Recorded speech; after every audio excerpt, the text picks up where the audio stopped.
ही पूरी तैयारी व दमदारी के साथ यहाँ सन 2007 की तरह फिर से अपनी पार्टी की पूर्ण बहुमत की सरकार बनाने के लिए लड़ रही है, ताकि आपको वर्तमान में भाजपा के चल रहे जातिवादी, संकीर्ण, अहंकारी व तानाशाही वाले शासन से मुक्ति मिल सके। इसके साथ ही हमारी पार्टी ने पूर्व की तरह इस चुनाव में भी बीएसपी से जुड़ने की तादाद को ध्यान में रखकर फिर उसी अनुपात में ही यहाँ सर्व समाज के लोगों को टिकट भी दिए हैं। और अब इस चुनाव में आप लोगों को अपना वोट कांग्रेस, बीजेपी, सपा व अन्य विरोधी पार्टियों को न देकर केवल अपनी एकमात्र हितैषी पार्टी बीएसपी को ही देना क्यों जरूरी है, इसे आप लोगों को समझना होगा।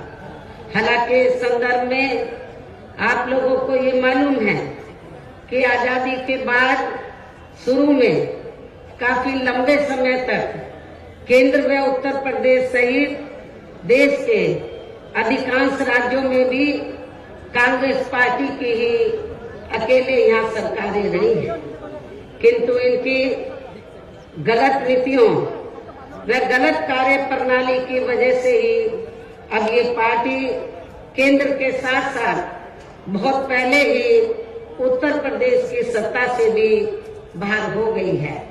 इसके साथ ही ये पार्टी जबरदस्त जातिवादी होने के कारण शुरू से ही हर मामले में यहाँ दलित, आदिवासी व अन्य पिछड़ा वर्ग विरोधी पार्टी भी रही है और अभी भी है, जिस कारण केंद्र में रही इस कांग्रेस पार्टी की सरकार ने इन वर्गों के मसीहा व भारतीय संविधान के मूल निर्माता परम पूज्य बाबा साहब डॉक्टर भीमराव अम्बेडकर को भारत रत्न की उपाधि से भी सम्मानित नहीं किया था, जिसके लिए वो हर प्रकार से पात्र भी थे। इतना ही नहीं बल्कि इनके मूवमेंट को आगे बढ़ाने के लिए अपनी पूरी जिंदगी समर्पित करने वाले मान्यवर श्री कांशीराम जी के देहांत होने पर भी केंद्र में उस समय इसी कांग्रेस पार्टी की रही सरकार ने उनके सम्मान में एक दिन के लिए भी राष्ट्र शोक घोषित नहीं किया था, तथा न ही इस पार्टी की रही सरकार ने पिछड़े वर्ग की आरक्षण संबंधी मंडल कमीशन की रिपोर्ट को भी लागू किया था, जिसे फिर बीएसपी ने अपने कड़े संघर्ष व अथक प्रयासों से केंद्र में रही श्री बीपी सिंह की सरकार से ही लागू करवाया था। साथ ही इसी सरकार में ही बाबा साहब डॉक्टर भीमराव अम्बेडकर को भी भारत रत्न की उपाधि से सम्मानित किया गया था, जो इनके अपार अनुयायियों की वर्षों से ये दिली चाहत भी थी। लेकिन अब केंद्र व अधिकांश राज्यों की भी सत्ता से बाहर होने के बाद यही कांग्रेस पार्टी खासकर दलितों, आदिवासियों व अन्य पिछड़े वर्गों के वोटों की खातिर आए दिन किस्म किस्म की नाटकबाजी करती रहती है, जबकि इन वर्गों के मामले में इस पार्टी की सच्चाई तो ये है कि कांग्रेस पार्टी जब सत्ता में होती है और इनके अच्छे दिन होते हैं तो तब इस पार्टी को इन वर्गों का विकास व उत्थान आदि याद नहीं आता है, तथा न ही इनको महिलाओं की भी भागीदारी याद आती है। इतना ही नहीं बल्कि इस पार्टी के बाद खासकर यहाँ सपा व बीजेपी आदि की बनी सरकार में भी यूपी की जनता हर मामले में व हर स्तर पर काफी ज्यादा दुखी रही है।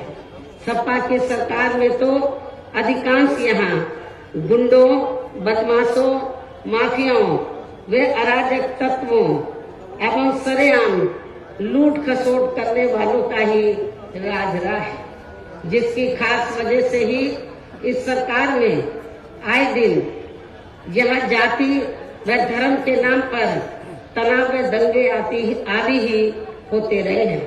इस मामले में पश्चिमी यूपी का मुजफ्फरनगर कांड इसका खास उदाहरण है। प्रदेश में विकास के कार्य भी ज्यादातर यहाँ एक विशेष क्षेत्र व एक विशेष समुदाय के लोगों तक ही सीमित होकर रह गए।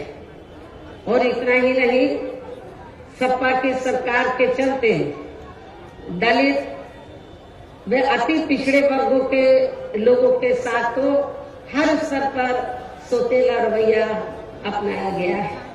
आप लोगों को ये मालूम है कि जब सपा पावर में आई तो सपा सरकार ने एक काम ये किया, सबसे पहले सत्ता में आते ही, कि हमारी पार्टी की सरकार ने जो दलित और अन्य पिछड़े वर्ग में समय समय पर संत गुरु और महापुरुष हुए तो उनको आदर सम्मान देने के मकसद से, उद्देश्य से हमारी पार्टी की सरकार ने जिन नए जिलों के नाम इनके नाम से रखे, नई योजनाओं के नाम इनके नाम से रखे, तो उनको बदल दिया। और इतना ही नहीं, मैं सरकारी कर्मचारियों को भी ये बताना चाहती हूँ कि जब पदोन्नति में आरक्षण को लेकर तो पार्लियामेंट में बिल आया तो यही समाजवादी पार्टी थी जिसने इस बिल को फाड़ दिया था और इस बिल को पास नहीं होने दिया,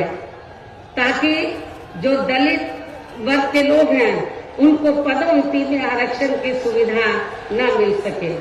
ये समाजवादी पार्टी का कैरेक्टर है, चाल चरित्र है। इसी प्रकार भाजपा सरकार की भी नीतियां व कार्यशैली अधिकांश यहाँ जातिवादी, पूंजीवादी एवं आरएसएस के संकीर्ण एजेंडे को ही लागू करने पर टिकी रही है, जिससे प्रभावित एवं शिकार हुए लोगों का इस सरकार में सही से विकास व उत्थान आदि नहीं हो सका है। साथ ही इनका हर स्तर पर काफी ज्यादा उत्पीड़न भी किया गया है। धर्म के नाम पर हमेशा यहाँ तनाव व नफरत आदि का वातावरण ही बना रहा है, ये किसी से छिपा नहीं है। प्रदेश में हर प्रकार के अपराध भी काफी ज्यादा बढ़े हैं। खासकर दलित व महिलाएं भी इस सरकार में कतई भी सुरक्षित नहीं रही हैं। लेकिन मीडिया में इनके आंकड़ों को ज्यादातर दबा दिया जाता है। आपके आगरा में तो इतना बुरा हाल है दलितों का कि पुलिस की कस्टडी में तो दलित वर्ग के एक नवयुवक को मार दिया जाता है। ये भी किसी से छिपा नहीं है। इसके अलावा प्रदेश में गरीबों, मजदूरों, बेरोजगारों व अन्य मेहनतकश लोगों के साथ साथ दलितों, आदिवासियों, अन्य पिछड़े वर्गों, मुस्लिम एवं अन्य धार्मिक अल्पसंख्यक समाज के लोगों के हित व कल्याण के लिए वर्षों से जो भी यहाँ सरकारी योजनाएं चल रही थी तो उनका भी इन्हें इस सरकार में सही से पूरा लाभ नहीं मिल सका है। खासकर दलितों व पिछड़ों को आरक्षण का भी पूरा लाभ नहीं मिल सका है, क्योंकि इन्होंने ज्यादातर सरकारी कार्य प्राइवेट सेक्टर के जरिए ही कराए हैं, जिसमें इनके लिए आरक्षण की कोई भी व्यवस्था नहीं है। सरकारी नौकरियों में भी इनका आरक्षण का कोटा भाजपा सरकार में भी पूरा नहीं किया गया है। मुस्लिम व अन्य धार्मिक अल्पसंख्यक समाज के लोगों के साथ तो बीजेपी की सरकार में अधिकांश इन्होंने पक्षपात वाला रवैया ही अपनाया है। इतना ही नहीं, बल्कि इस बार बीजेपी की सरकार ने अपर कास्ट समाज में से विशेषकर प्रबुद्ध वर्ग भी हर मामले में अपने आप को काफी ज्यादा उपेक्षित रहा है। इसके अलावा इनकी गलत आर्थिक नीतियों के कारण यहाँ गरीबी, बेरोजगारी व महंगाई आदि भी काफी ज्यादा बढ़ी है। खासकर चुनाव घोषित होने से पहले तो डीजल, पेट्रोल व रसोई गैस आदि की आए दिन बढ़ी कीमतों ने भी जनता की काफी ज्यादा मुश्किलें बढ़ाई हैं और ऐसा लगता है कि चुनाव खत्म होने के बाद उन्हें इनकी कीमतें बढ़ा दी जाएंगी। इसके साथ साथ उत्तर प्रदेश सहित पूरे देश के किसान भी केंद्र सरकार की गलत नीतियों के कारण काफी ज्यादा दुखी व परेशान रहे हैं और अभी भी परेशान हैं। प्रदेश में बेरोजगार लोगों को रोजगार नहीं मिलने के कारण ही ज्यादातर इनको पलायन भी करना पड़ा है।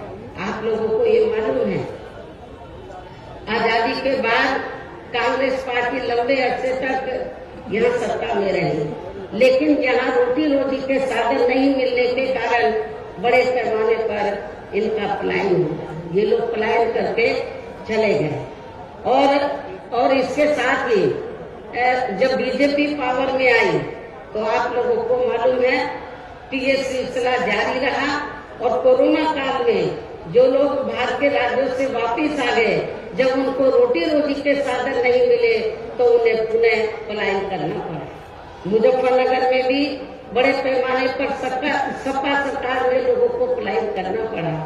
तो ये तीनों पार्टियों की जो सरकारें हैं, चाहे कांग्रेस सत्ता में रही हो, चाहे समाजवादी पार्टी, चाहे बीजेपी, इन सभी पार्टियों की सरकारों में किसी न किसी कारणवश जो दुखी पीड़ित लोग हैं, खासकर बेरोजगार लोग हैं, उनको पलायन करना पड़ा है। इस प्रकार से इन सभी विरोधी पार्टियों की रही सरकारों में शुरू से ही यहाँ यूपी की जनता काफी ज्यादा दुखी व परेशान रही है।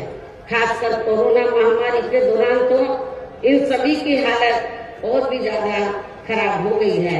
ऐसे में इन सभी विरोधी पार्टियों की रही सरकारों से निजात पाने के लिए अब इस चुनाव में यहाँ प्रदेश की जनता को अपनी एकमात्र विदेशी पार्टी बहुजन समाज पार्टी की ही सरकार बनाना बहुत जरूरी है, जिसने अपने चारों रहे शासनकाल के दौरान बिना पक्षपात व भेदभाव आदि के यहाँ कमजोर एवं उपेक्षित वर्गों के लोगों के साथ साथ सब समाज में से गरीबों, मजदूरों, बेरोजगारों, किसानों, व्यापारियों, कर्मचारियों, वकीलों एवं अन्य मेहनतकश लोगों के साथ ही युवाओं, छात्रों, महिलाओं व बुजुर्गों आदि के भी विकास एवं उत्थान के लिए अनेक ऐतिहासिक एवं महत्वपूर्ण कार्य किए हैं। इसके अलावा बीएसपी की रही सरकार में दलित एवं अन्य पिछड़े वर्गों में जन्मे अपने महान संतों, गुरुओं व महापुरुषों आदि को भी विभिन्न रूपों में पूरा आदर सम्मान दिया गया है, जिनकी यहाँ सभी विरोधी पार्टियों की रही सरकारों में काफी ज्यादा उपेक्षा की गई है। इसके साथ साथ बीएसपी की सरकार में पूर्व की तरह ही यहाँ सभी वर्गों, धर्मों व विभिन्न क्षेत्रों में लगे लोगों के हितों में भी फिर से ऐतिहासिक कार्य किए जाएंगे। प्रदेश में विशेषकर गरीबी व बेरोजगारी आदि को दूर करने के लिए जरूरी कदम उठाए जाएंगे और ये हमारी सरकार का इस बार भी मुख्य एजेंडा होगा। साथ ही किसी भी मामले में किसानों को भी निराश नहीं होने दिया जाएगा। इसके अलावा आपके इस क्षेत्र की जो भी आपके आगरा मंडल में तो सभी जिलों में जो भी स्थानीय समस्याएं होंगी तो उन्हें भी जरूर दूर किया जाएगा। वैसे आप लोगों को मालूम है कि आगरा और फिरोजाबाद में तो जो यहाँ स्थानीय कारोबार चल रहे हैं, इनकी कुछ समस्याएं हैं तो उनको भी दूर किया जाएगा। ये भी मैं आप लोगों को विश्वास दिलाना चाहती हूँ। साथ ही केंद्र व यूपी सरकार के भी विवादित, इसके साथ ही केंद्र व यूपी सरकार के भी विवादित नियमों व कानूनों को यहाँ जल्दी से लागू नहीं होने दिया जाएगा। इतना ही नहीं बल्कि बीएसपी की रही सरकार में जिन महान संतों, गुरुओं एवं महापुरुषों आदि के आदर सम्मान में व उनके नाम पर जनहित की जो अनेकों योजनाएं शुरू की गई थी, साथ ही नए जिलों के नाम भी रखे गए थे, तो उन्हें अधिकांश, जैसा कि मैंने आप लोगों को बताया कि उन्हें अधिकांश सपा सरकार द्वारा बदल दिया गया है, जिससे उनके प्रति इनकी हीन व जातिवादी मानसिकता भी साफ झलकती है तथा जिन्हें फिर बीएसपी की सरकार बनने पर जरूर बहाल कर दिया जाएगा। इसके साथ साथ बीएसपी की नई सरकार में सर्व समाज के व विभिन्न क्षेत्रों में लगे लोगों के हितों में जो अनेकों महत्वपूर्ण व ऐतिहासिक फैसले लिए गए थे, जिन्हें सत्ता परिवर्तन होने पर बाद में सपा व बीजेपी की सरकार ने ज्यादातर दरकिनार कर दिया है, तो उन्हें भी फिर से शुरू किया जाएगा। इसके साथ ही बीएसपी की सरकार बनने पर यहाँ बीजेपी व सपा आदि के शासनकाल की तरह कानून व्यवस्था को किसी भी कीमत पर खराब व लचर नहीं होने दिया जाएगा और हर स्तर पर कानून द्वारा कानून का राज कायम किया जाएगा। जाति व धर्म के नाम पर यहाँ लोगों का किसी भी प्रकार से शोषण व उत्पीड़न आदि नहीं होने दिया जाएगा। खासकर कानून व्यवस्था को बेहतरीन बनाने के लिए विशेष अभियान के तहत व दलगत राजनीति से ऊपर उठकर यहाँ गुंडों, बदमाशों, माफियाओं व अन्य आपराधिक एवं अराजक तत्वों को भी जेल की सलाखों में ही भेजा जाएगा। जहाँ मेरी सरकार में इनकी जेल के बाहर नहीं बल्कि जेल के अंदर ही सही जगह होती है। इतना ही नहीं बल्कि जाति, धर्म व राजनीतिक द्वेष की भावना के तहत जिन लोगों को खासकर धरना प्रदर्शन आदि के नाम पर जबरदस्ती गलत धाराओं में फंसाकर उन पर अनेकों केस चलाए हुए हैं वर्तमान भाजपा सरकार में, तो उन मामलों की भी सही से जांच करा के उनके केस भी खत्म किए जाएंगे। अर्थात वर्तमान भाजपा सरकार में प्रदेश की जेलें जो अधिकांश ऐसे लोगों से भर दी गई हैं, तो उन्हें खाली करा के केवल यहाँ आपराधिक तत्वों को ही रखा जाएगा। इसके अलावा प्रदेश में खासकर शिक्षा के क्षेत्र में व अन्य और विभागों के भी कर्मचारी जो आए दिन अपनी मांगों को लेकर धरना प्रदर्शन एवं हड़ताल आदि करते रहते हैं, तो उन सभी मामलों को निपटाने के लिए एक आयोग का गठन किया जाएगा और उनकी सही मांगों को मान लिया जाएगा। इसके साथ ही यहाँ मैं ये भी कहना चाहती हूँ कि कुछ महीने पहले मैंने दिनांक 7 सितंबर को प्रबुद्ध वर्ग की सुरक्षा, सम्मान व तरक्की आदि को लेकर किए गए सम्मेलन में तथा इसके बाद दिनांक 9 अक्टूबर को मान्यवर श्री कांशीराम जी की पुण्यतिथि के मौके पर भी मैंने सर्वजन हिताय व सर्वजन सुखाय को लेकर जो भी कार्य करने के लिए कहा है, तो उन पर भी जरूर अमल किया जाएगा। लेकिन वे सभी कार्य करने के लिए इस चुनाव में यहाँ बीएसपी की सरकार बनाना बहुत जरूरी है, जिसके लिए पार्टी के लोगों को वोट पड़ने तक यह सभी विरोधी पार्टियों के साम, दाम, दंड भेद आदि हथकंडों से भी जरूर सावधान रहना है। और इस मामले में विरोधी पार्टियां चुनाव होने से कुछ समय पहले या चुनाव के दौरान भी खासकर अपने अपने पक्ष में हवा बनाने के लिए मीडिया व ओपिनियन पोल एवं सर्वे आदि का जो बड़े पैमाने पर गलत इस्तेमाल करती हैं, तो उससे आप लोगों को बिल्कुल भी गुमराह नहीं होना है। ये बात मैं आपको बार बार कहती रही हूँ और आज फिर दोहराना चाहती हूँ। इतना ही नहीं बल्कि इस बार कुछ जातिवादी मीडिया ने इस चुनाव में हमारी पार्टी के लोगों का मनोबल गिराने में भी ये कहकर कोई कसर नहीं छोड़ी है कि इनके नेता कहीं नजर नहीं आ रही है। ये आए दिन मीडिया में इसको न्यूज को फ्लैश करते रहे, जबकि इस मामले में हकीकत तो ये है कि देश में शुरू में फैले कोरोना का प्रकोप थोड़ा कम होते ही मैं दिल्ली से लखनऊ आ गई थी और पिछले लगभग 1 साल से मैं लखनऊ में ही रहकर अपनी पार्टी को मजबूत बनाने के कार्य में लग गई थी।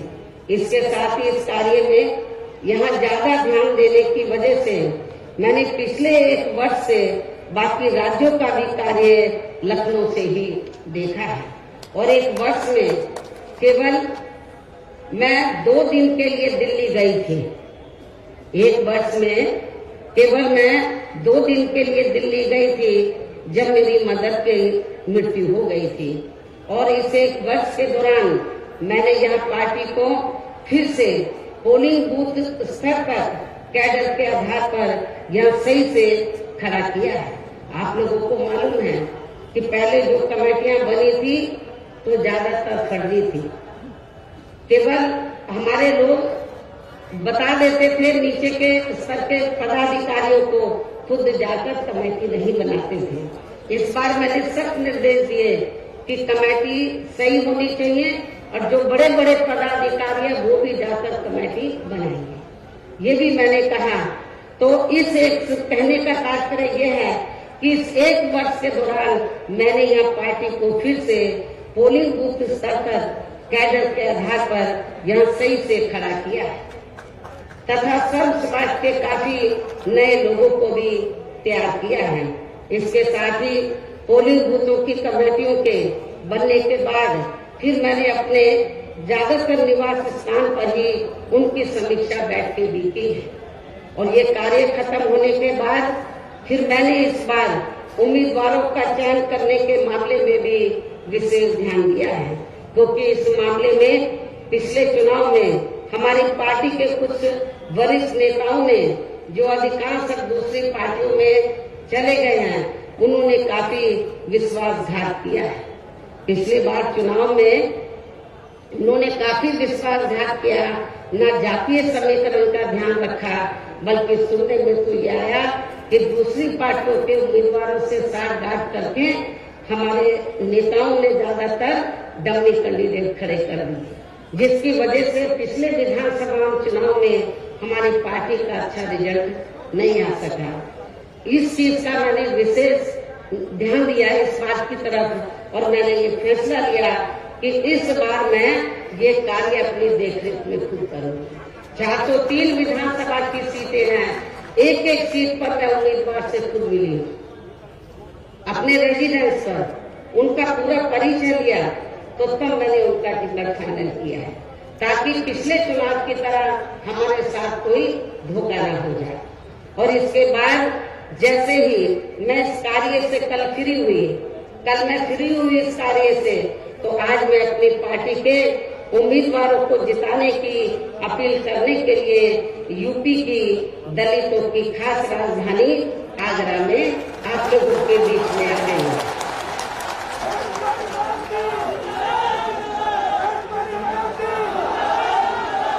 लेकिन मुझे भी पूरे यूपी में अपने खासकर दलित वर्ग के लोगों पर ये नाज है कि वे मीडिया के दुष्प्रचार पर कि इनके नेता कहाँ हैं, उससे कतई भी गुमराह नहीं हुए और अपने कार्य में पूरे जी जान से डटे रहे, जिसके कारण इस दौरान बाकी जातियों के लोग भी बीएसपी में बड़े पैमाने पर जुड़े हैं। जब वीकर सेक्शन के लोग, दलित वर्ग के लोग बड़े पैमाने पर कैडर के आधार पर जुड़े, जिसकी तरफ मैंने विशेष ध्यान दिया, तो फिर जो बाकी जातियां हैं वो भी बड़े पैमाने पर बीएसपी में जुड़ी है। और अब इस बार चुनाव में फिर से मैं मीडिया बंधुओं को ये बताना चाहती हूँ, जो ये गलत खबर दिखाते रहे कि बहन जी की तरह है, बहन जी इसी काम में लगी थी। इनको मैं बताना चाहती हूँ, चुनाव की तैयारी में लगी हुई थी और अब मैं मीडिया बंधुओं को ये बताना चाहती हूँ कि अब इस बार चुनाव में फिर से सन 2007 की तरह बीएसपी का चौंकाने वाला रिजल्ट आएगा।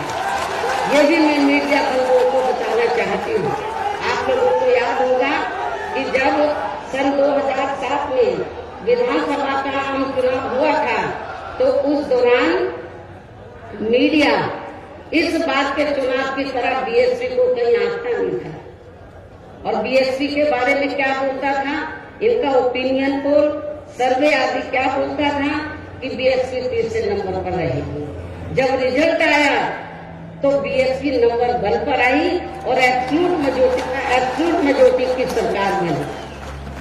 और मुझे तो लग रहा है ऐसा इस बार भी होने वाला है। मीडिया का ओपिनियन पोल, सर्वे आदि धरा का धरा रह जाए। इसके साथ ही मैं आप लोगों को ये भी कहना चाहती हूँ कि आप लोगों को पूर्व की तरह इस चुनाव में भी विरोधी पार्टियों ने विभिन्न रूपों में जो अपने हवाई व प्रलोभन भरे चुनावी घोषणा पत्र आदि जारी किए हैं, जिन्हें सत्ता में आने के बाद ये पार्टियां अधिकांश अमल में नहीं लाती हैं, तो उनके बहकावे में भी आपको कतई नहीं आना। जबकि इस मामले में बीएसपी किसी भी चुनाव में विरोधी पार्टियों की तरह अपना कोई भी चुनावी घोषणा पत्र आदि जारी नहीं करती है, क्योंकि बीएसपी कहने में बहुत कम बल्कि कार्य करके दिखाने में ही ज्यादा विश्वास रखती है।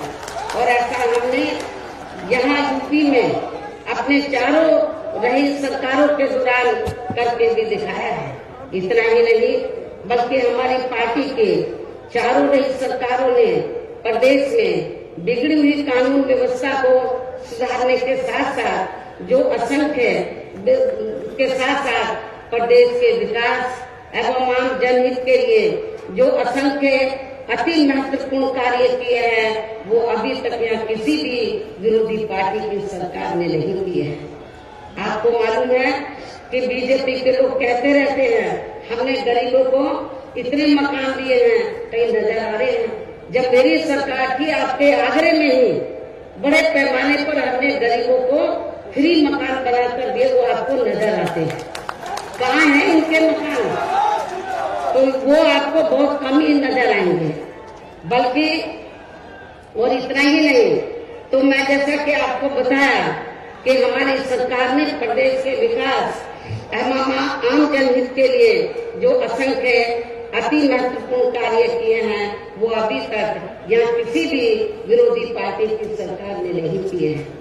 बल्कि ज्यादातर उन्हीं कार्यों के नाम जो हमारी सरकार ने कार्य किए थे, बल्कि ज्यादातर उन्हीं कार्यों के नाम व स्वरूप आदि बदलकर अब विरोधी पार्टियों की सरकारें उन्हीं को ही भुनाने में लगी है। लेकिन उन कार्यों के प्रति इनकी नियत व सोच सही नहीं होने के कारण उसमें भी ये पार्टियां ज्यादा सफल नहीं हो पा रही हैं। इन्हीं जरूरी बातों के साथ ही हम मेरा यही कहना है कि आप लोगों को इस चुनाव में अपने हित व कल्याण के लिए या फिर से यूपी में बीएसपी की सर्व जनहिताय व सर्व जन सुखाय की नीतियों पर आधारित सरकार बनाना बहुत जरूरी है। और इसके लिए पार्टी के लोगों को, इसके लिए बीएसपी के लोगों को वोट पड़ने वाले दिन कोरोना नियमों का पालन करते हुए सबसे पहले सुबह उठते ही व समय से अपने अपने पोलिंग बूथों पर अपना वोट डालने के लिए जाना है। वोट वाले दिन याद रखो, बहुजन समाज पार्टी के लोगों, जो बीमार हैं, बुजुर्ग हैं, उनको छोड़कर जो बाकी लोगों को उस दिन आप लोगों को उपवास रखना है। कब तक? जब तक आप लोग अपने अपने पोलिंग बूथों पर वोट डालकर अपने घरों में वापस नहीं आ जाते। और इस मामले में हमारी जो महिलाएं हैं वो भी पीछे नहीं रहेंगी, ये भी मैं बताना चाहती हूँ। तो सुबह उठते ही सबसे पहले अपने अपने पोलिंग बूथों पर आप लोगों को वोट डालने के लिए जरूर जाना है। इसके साथ ही आपका वोट अन्य कोई व्यक्ति डाल न सके, इसका भी आप लोगों को खुद ही ध्यान रखना है। इसके साथ साथ अपनी पार्टी का कोई भी वोट पड़ने से ना रह जाए, तो उसका भी पार्टी की हर पोलिंग बूथ की कमेटी को विशेष ध्यान रखना है। और अब अंत में मेरी बीएसपी के लोगों से यही अपील है कि पार्टी ने या आपके क्षेत्र में, आपके आगरा मंडल में जिन भी विधानसभा की सीटों पर अपने उम्मीदवारों को चुनाव के मैदान में उतारा है, जो यहाँ आपके बीच में मौजूद भी हैं। हमारे आगरा मंडल के जो प्रत्याशी हैं, तो जहाँ जहाँ से भी वो चुनाव लड़े हैं, तो जिनको हमने चुनाव के मैदान में उतारा है, ये आपके सामने जो स्टेज बना है, आपके बीच में यहाँ खड़े हुए हैं और आप लोगों से वोट की अपील कर रहे हैं। और बीएसपी के जो ये उम्मीदवार हैं, तो इनको जिताने के लिए आप लोगों से अपील कर रहे हैं जो यहाँ आपके बीच में मौजूद हैं। तो उन्हें आप लोगों को वोट वाले दिन अपनी पार्टी के हाथी चुनाव चिन्ह के सामने वाले बटन को दबा के जरूर जिताना है। बीएसपी का चुनाव चिन्ह क्या है? हाथी। और आपकी आबादी हाथी की तरह विशाल है। आप लोगों को अपनी विशाल आबादी को ध्यान में रखकर, आपका वोट बहुत ज्यादा है, आप लोगों को हाथी चुनाव चिन्ह के सामने वाले बटन को दबाकर इनको जरूर कामयाब बनाना है। अपनी पार्टी के लोगों को, जो जिम्मेवार लोग हैं, उनको ये बताना है, क्षेत्र इस मंडल के लोगों को, कि बीएसपी ने अपनी सरकार के दौरान जो कार्य किए हैं, मेरे ख्याल आजादी के बाद किसी भी पार्टी की सरकार ने उतने कार्य नहीं किए हैं। चाहे डेवलपमेंट का मामला है, चाहे लॉ एंड ऑर्डर का मामला है। और इतना ही नहीं, जिन हमारे संतों, गुरुओं और महापुरुषों को वर्षों से आदर सम्मान नहीं मिला था, उन्हें भी हमारी पार्टी की सरकार ने पूरा आदर सम्मान दिया है। और जब आप लोग लखनऊ जाते हैं, पहले का लखनऊ आप लोगों ने देखा होगा और मेरे सत्ता में आने के बाद का लखनऊ देखा होगा। लोग बाहर के राज्यों से आते हैं, विदेशों से आते हैं, कहते हैं कि ये तो लखनऊ की तस्वीर बदल गई, लखनऊ की तस्वीर बदल गई। और इतना ही नहीं, आपके आगरा मंडल में भी मैंने काफी काम किया। लोग कहते हैं कि मथुरा धार्मिक स्थल है, मथुरा जिला में मंदिर है, मस्जिद है, गुरुद्वारे हैं, बौद्ध विहार है, सब हैं, लेकिन उस धार्मिक स्थल को, उस जिले में विभिन्न धर्मों को मानने वाले लोग रहते हैं, विभिन्न धर्मों के। लेकिन उस जिले का जो थोड़ा घना विकास हुआ मेरी सरकार में हुआ, उसके बाद मथुरा जिले का कोई विकास नहीं हुआ है। ये भी मैं मथुरा के लोगों को बताना चाहती हूँ। केवल मीडिया में हवाई बातें करते रहते हैं और लोगों को धर्म की आड़ में उनके जो भावनाएं हैं, तो उनकी भावनाओं की आड़ में तो लोगों का वोट लेने का प्रयास करते हैं, लेकिन हकीकत में जमीनी तौर पर वहाँ पर कोई विकास का काम वर्तमान भारतीय जनता पार्टी की सरकार में नहीं हुआ है। यही सपा सरकार का हाल था। और बीजेपी को कुछ नहीं करना है, ज्यादातर वो मीडिया में घूमते रहते हैं। विकास के कार्य आप लोगों ने देखे हैं, कहीं आपको विकास नजर आया? आप लोगों का अपना पूरे 5 साल के अंदर कोई आपका विकास नहीं हुआ। आप लोगों के साथ जुल्म जाती हुई है। विकास किनका हुआ है? जो बड़े बड़े पूंजीपति हैं, जो बड़े बड़े धन्ना सेठ हैं, जो आरएसएस के लोग हैं, उनका विकास हुआ है। आप लोगों का विकास नहीं हुआ है। यदि आप लोग चाहते हैं कि आप लोगों का विकास हो, सर्व समाज का विकास हो, तो आप सभी धर्मों के लोगों का विकास हो, सभी जाति के लोगों का विकास हो, तो फिर आप लोगों को बहुजन समाज पार्टी के आगरा मंडल से जो हमने अपने प्रत्याशी चुनाव के मैदान में उतारे हैं, तो उन्हें अब आप लोगों को वोट वाले दिन अपनी पार्टी के हाथी चुनाव चिन्ह के सामने वाले बटन को दबा के जरूर जिताना है। और फिर से आपको यहाँ सन 2007 की तरह ही बीएसपी की अपनी पूर्ण बहुमत की सरकार जरूर बनाना है। तभी फिर प्रदेश में यहाँ अमन चैन कायम होने के साथ साथ सभी धर्मों व वर्गों के लोगों का भी सही से विकास व उत्थान आदि हो सकता है। साथ ही यहाँ अन्याय, अपराध, भय व भ्रष्टाचार मुक्त एवं विकास युक्त वातावरण भी पैदा हो सकता है। और तभी फिर यहाँ परम पूज्य बाबा साहब डॉक्टर भीमराव अंबेडकर एवं मान्यवर श्री कांशीराम जी आदि का भी सपना सही साकार हो सकता है।